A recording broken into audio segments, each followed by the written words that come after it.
રાજકોટની ગિરિરાજ હોસ્પિટલ ખાતે માનવતાના ઉત્તમ ઉદાહરણ સમાન રક્તદાન કેમ્પનું આયોજન કરવામાં આવ્યું હતું.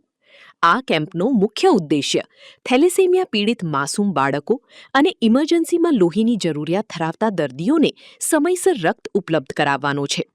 થેલેસેમિયાગ્રસ્ત બાળકો માટે રક્ત એ જ જીવનનું સાધન હોવાથી હોસ્પિટલ દ્વારા આ મહત્વપૂર્ણ સેવાકીય પહેલ હાથ ધરવામાં આવી હતી. અનેક રક્તદાતાઓએ ઉત્સાહભેર ભાગ લઈ રક્તદાન કરી સેવાનું પુણ્યભાથું બાંધ્યું હતું. ગિરિરાજ હોસ્પિટલ હંમેશા આવા સેવાકીય કાર્યો માટે કટિબદ્ધ રહી છે અને ભવિષ્યમાં પણ જાળવી રાખશે. 1 યુનિટ રક્ત કોઈનું જીવન બચાવી શકે તેવા ઉમદા ભાવ સાથે આ કેમ્પ સંપન્ન થયો હતો. Rameshbhai Thakkar, chairman Giriraj hospital.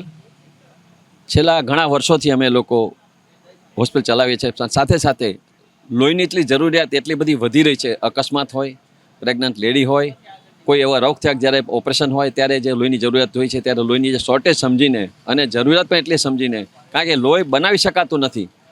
ડોનરો પણ એટલા સરસ છે અમારા સાથે જોડાયેલા કે પણ હસતા હસતા લોહી આપે છે. એટલે એક કહેવાય કે એક ભાવથી પેદા થયેલી વાત હોય ત્યારે જો લોહી આપે એની વેલ્યુ પણ હોય છે.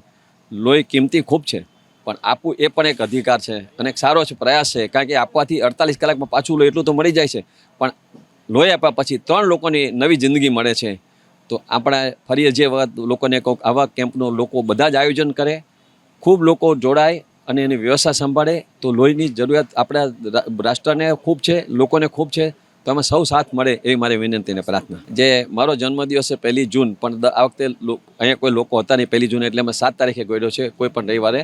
પણ જન્મદિવસ મારો વર્ષોથી ઉજવે ત્યારે હું બ્લડ ડોનેશન કરીને જ ઉજવાવું છું અને એ સાથે લોકોને જોડવાનો પ્રયત્ન કરું. મોટાભાગનું સિવિલ અને કેન્સરના દર્દીઓ, જેને લોહી ગરીબ દર્દીઓ છે એને મળશે. સાથે સાથે લાઈવ બ્લડ બેંક છે, અલગ અલગ જીવનદીપ છે, એ લોકો પણ આવે છે. કારણ કે લોહીની જરૂરત બધાને જ છે. બધા સિવિલમાંથી મળશે એવું નથી હોતું. એટલે અલગ અલગ બ્લડ બેંકોને જોડીને કરીએ છીએ, કારણ કે લોહીની જરૂરિયાત જે લોકો આ વ્યવસ્થા ગોઠવી શકે એ લોકો અમે જોડ્યા છે કે લોહીની જરૂરિયાત મુજબ જે લોકો આપી શકતા હોય, કરી શકતા હોય, પ્લાઝમા અલગ કરવું હોય, બધા અલગ અલગ કરવા પડે તેવી સગવડવાળા બધી બ્લડ બેંક અમે જોઈડી છે.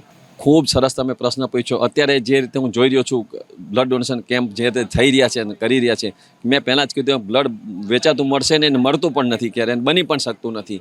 તો બ્લડ ડોનરોની જરૂર છે અને લોકો ખૂબ હોંશે હોંશે જોડાઈ રહ્યા છે. મેં પહેલાં પ્રેમથી જોડાય છે, અંદરના ભાવથી જોડાય છે. એ મોટી વાત છે.